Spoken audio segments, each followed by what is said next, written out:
Before I welcome our third and final reader, something really cool that Stephanie just told me, hi Stephanie, while Mia was reading, Morgan Parker announced her third book of poetry. Yeah. While you were reading. You did it? Yeah, it comes out next year. It's pretty cool, if you like some and third. So our next reader is really special. Maggie was one of our first 3 featured readers when we started the Ice Cream Social. She was the first person to read twice for the Ice Cream Social, and now she will be the first person to read 3 times for the Ice Cream Social. So if we get her like once a year, since we're about to come up on our third, like it'll be a banner year. And she's just like amazing because she's like such a part of this community. You know, she doesn't just bring us her work, she brings us amazing writers like Nia and Claudia. So thank you, Maggie. Try not to get weepy. Maggie Ilersich is a poet from Cleveland, Ohio. She's a recent alum of the MFA program at Texas State University. Her work has appeared in Queen Mob's Tea House, the Austin Review, and elsewhere. Favorite ice cream flavor, mint chocolate chip. Please join me in welcoming.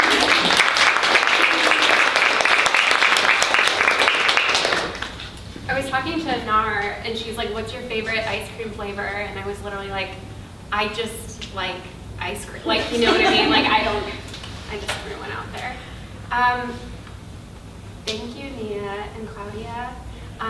I had never, because I overlapped only one semester with Nia in the program, and it was the semester that I literally was not around. I was doing independent study work and thesis. So I never had the pleasure of being in a workshop with you, but I have had the pleasure of talking to you about your work and hearing other people talk about it. And I mean, the hype was high, and you like way exceeded it. It was like, you did a wonderful job. Thank you so much for like giving me the opportunity to read with both of you. And then Claudia, like Claudia mentioned, was in a workshop where I had really like given up on the idea of workshops, and then I was in this class that like saved me, and I was the only like third year in the like I was like not old, but you know what I mean, like I was advanced in the program, and it was all first years, and it was like everybody in that class was a gift, and Claudia especially was like, I mean really, like I had a crush on your work before I knew you, and it's like who you are on the page and as a person is like a constant source of joy and like inspiration for me. So thank you. I love you. I love you too. Okay, and I'm gonna like, they set the precedent. So I'm gonna read one poem from Emily Bloodworth de Barrios' book Splendor. It's actually over there on the Texas Writers. Yeah, right there. Thank you. It has like a long kind of Baroque Christian title, but the rest of the poem is pretty accessible, so don't be worried.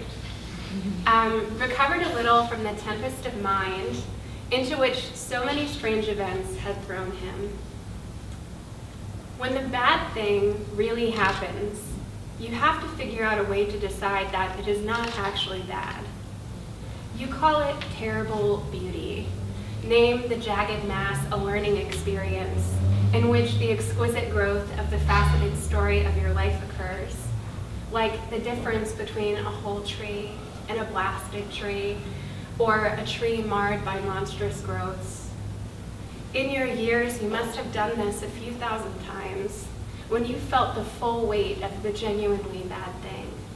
How comforting it is. You do it again and again.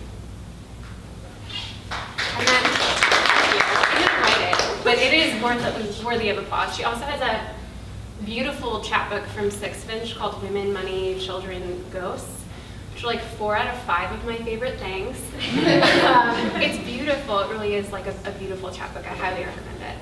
I have a lot to get through, so you don't have to clap every time, okay?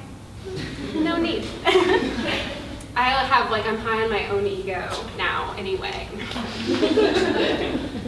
Okay.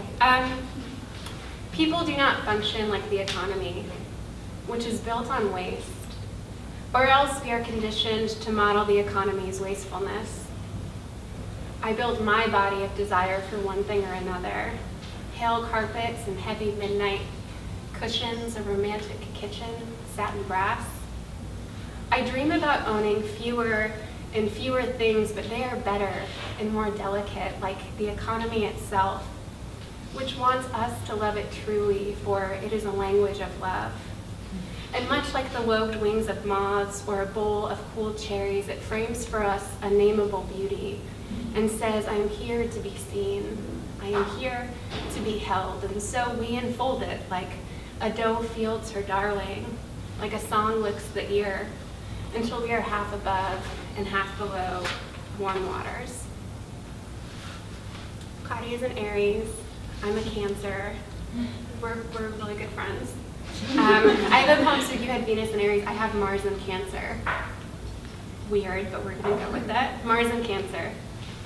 The ice thins enough to comfortably chomp, and chomp I do. Many people are afraid to be bored, but I say make a game of boredom. When the sun puts its many eyes on metal, it's an announcement.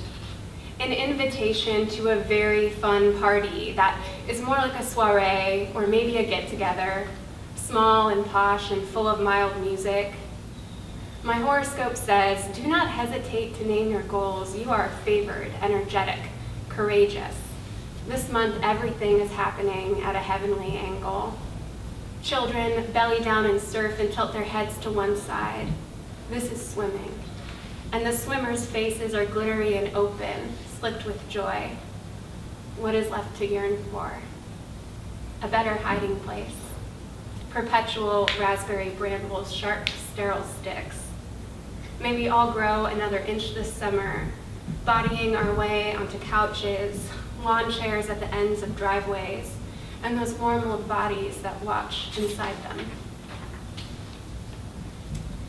When I visit home, my dad is like he's like a single man, and he lives in like a relatively large house for a single person, but he's like very protective of his space. Oh God, he's in Washington. Hey Dad, love you. I'm sorry. But I was like, one day, I was home for a break and I was like making meringue, and it was like loud, and he didn't like the loudness of it. So that's where this comes from. After my father goes to sleep, in a huff verging on real anger, I set aside the electric mixer and whisk egg whites by hand, until foamy, until shiny and stiff. With 2 heavy spoons, I round meringue onto trays and sit on a metal stool near the oven. I wait for 2 hours. All my clicking is mindless. My sister comes home and asks if I have been waiting for her, when I have, of course, been waiting for my own great success. This is relatable, I think. I do not apply to enough jobs, but it is difficult to quantify what is enough. I think, who could be a better administrative assistant than me? Many people, that's who. In Bardo, actual night leaks into blue day, and I am awake enough to tell the ceiling fan that I would be terrible in an administrative capacity. The fan whirs, yes, yes, yes, yes. It doesn't call me darling. It doesn't say it is time for sleep. Yes, day is deepening, grackle racket near the window. Yes, I am a product of compromise. I have difficulty accepting the success of my peers without a little jealousy, which is, when I think about it, more like deep disappointment in myself. A student writes, comparison is the thief of joy on a failing exam and makes my friend, her teacher, very sad.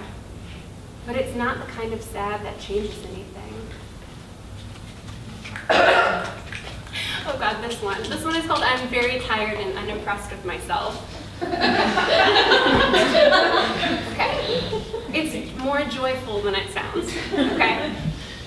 Of all the things I've wanted to be, like a historian, a painter, or someone wealthy, I would have thought at least one of them attainable, that I might say, here I am on the righteous path towards self-actualization, and behave as though knowledge is itself enough. Instead, I go to events hosted in small galleries so I can walk into the diffuse light of a beautiful bathroom. I own a flax linen top and several impressive candles. To one friend of another, I might remark, "You're not very alike, but you would get along tremendously," and offer to make the introduction. Slumped in my office, I move a pencil along the base of my neck so that it combs and catches the finest hairs. When I go home for the day, I neglect every plan I've made for cooking and writing, and it's a shame because I have so many ingredients. This one was requested by a friend. It's not the best poem, but it's like a reaction to like we've been like Disneyfied, like the Disneyfication of us, where we think that everything is, you know, like good or bad or whatever. Life isn't like the movies. And that the bad guys don't always lose the basketball game or the science fair. They are perhaps better at rowing. They might be better at recognizing the shapes of trees.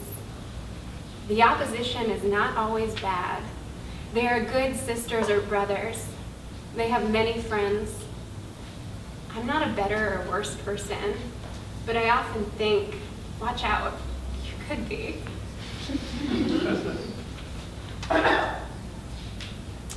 I have a tendency to like be embarrassing. Like in my life, like I've fainted in front of a class that I was teaching. It's in the poem. I fainted. I have cried at a reading, and I literally refused to leave. I just stood here and cried in front of like a room full of people. And like at one point, like one of my friends was like dating this guy, and they like went out to a bar afterward, and he was just like, "I don't know why she did that. That was like horrible." And I was just like, and she told me about it, and I'm like, "Why did you tell me?" Now I can't look at him. Now I like look at him intently, and I'm like, you watched me weep. And I feel that you deserve it now. I am a simple woman, and that I try to be kind to my enemies and make pleasant talk about their recent travel and personal triumphs. I often fail miserably and in public, like fainting before drowsy undergraduates or sobbing at a podium. I'm neither the first nor the last. Bellflowers on the roadside, nodding low. I want to forgive everyone who apologizes to me in a gentle-hearted way and find myself living inside that forgiveness rather than parallel to it. You know that feeling. You want to forgive somebody, you want to be a bigger person, but it's like you're looking at the person you want to be through like plate glass, and you're just like, I'm like adjacent to the person I want to be. I'm not there yet. I don't wish I were younger. I just have a few more. I think three more. I don't wish I were younger. But already I wish there were a way to be more young, as in to extend the length of time I can stay the same. Not everything is worth repeating, song upon song, snow tread. If you follow the synonyms without much regard for meaning, a dying person's labored breath is unconvincing because it is labored. I've put a lot of money into skincare, snail mucin, and sun protection. I trust anecdotal evidence too much, like, please tell me why something matters. Look at that Green River water. Tell me why I can't live without it. I want to take a moment to thank Chandra and Anar. I made them cry. So don't cry. No, Chandra just looks emotional, but I love you so much. You two are women who used like the radiance in yourselves to give radiance to so many of us. It's not just a like community event that women need. It's a community event that the world needed. You guys have been wonderful, and Joe and Malvern have been wonderful to host it. So I'm really grateful to you guys. I'm grateful to the people that read at the open mics. I'm grateful to Mia and Claudia. And I'm grateful to all of you guys for being here. So thank you.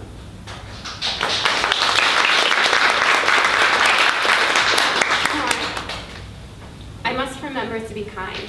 Oh, okay, so I mentioned my dad is like a single man, and as a single man, he likes, Nick Cave and the Bad Seeds. It's like if you're like a white, middle-aged, single man, you really like Nick Cave and the Bad Seeds. It's like you go to a dark place, and that's your dark place, and it comes to you. But like in all seriousness, Nick Cave actually lost his son, I think Arthur, who's 15 years old. And there's this documentary that I didn't watch, but there's a clip from it. He lost his son. He's writing like another, like sad album, and it's sadder than anything because he lost a child. And in it, it's a voiceover, and it's like B-roll kind of his face, and you hear him say like, "Fuck, what happened to my face?" The director says, "I look like a battered monument. I have a terrible feeling. He is trying to be kind to me. I must remember to be kind back. I must remember to be kind." And that kind of in the face of a lot of grief, like that being the refrain of like, I have to remember to do this thing. The only thing I want to explain, this poem, so that's the title of the poem. It could have a better title, like a more informative title, like After a Rainstorm or something, because that's why I say the parking lot is dripping, and I mean to say it's the trees over the parking lot. I never wash my car, and so this is, it all comes in, I swear. Okay. I must remember to be kind. With the parking lot still dripping, I run paper towels along the exterior of my car, rubbing sap and grit from every surface. The weather today is such a heaven, it leaves me looking for new ways to be happy, but they are much the same as the old ways. There's the pleasure of drawing nuclear families, or men shaped like perfume bottles, and how these sketches are always unintentional aesthetic tragedies.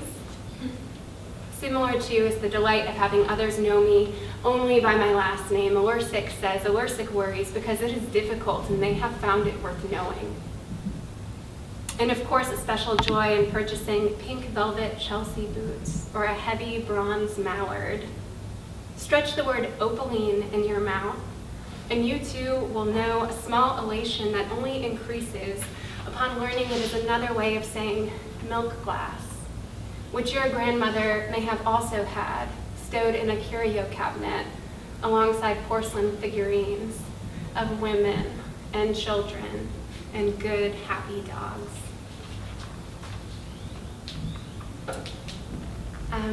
The last one is called What is Best for You? And that ended up being the title of my thesis manuscript, because I wonder if you can tell I'm a very anxious speaker. I'm wearing this necklace, and I met somebody named Ileana, and she said, "Oh my gosh, does that say Maggie? Does that say your name?" And I said, "No, it says anxiety." And it does. And I think like what I realized when I was looking at the body of like the work I've produced so far, a lot of it has to do with like a speaker that wants to find her place in the world and like figure out what that means, and like what does it mean to be like in your 20s and struggling and basically dead like already, and you have that fear, but you're still like so alive, you know what I mean? Like it's hard. And so I wrote this poem called What is Best for You? Your star chart tells you to consider an apprenticeship in global economics, and the next day it's a romantic dinner with your beloved or buying a houseplant. How recently have you organized your kitchen pantry? There is no better time than now. Around 4 in the morning, your sister texts you an article about toxic stress. Don't click the link. Respond, frown face, and tell her you're invested in her future, like you believe in her, and you love her, and you touch the photograph of her in a diner with your beloved and say the lights of my life at least once a day. You are getting weirder, and maybe that's best. Or sleep is it? A possum outside the porch light, the crush of night weather in September, and you're awake and alive just to feel it. Thank you so much.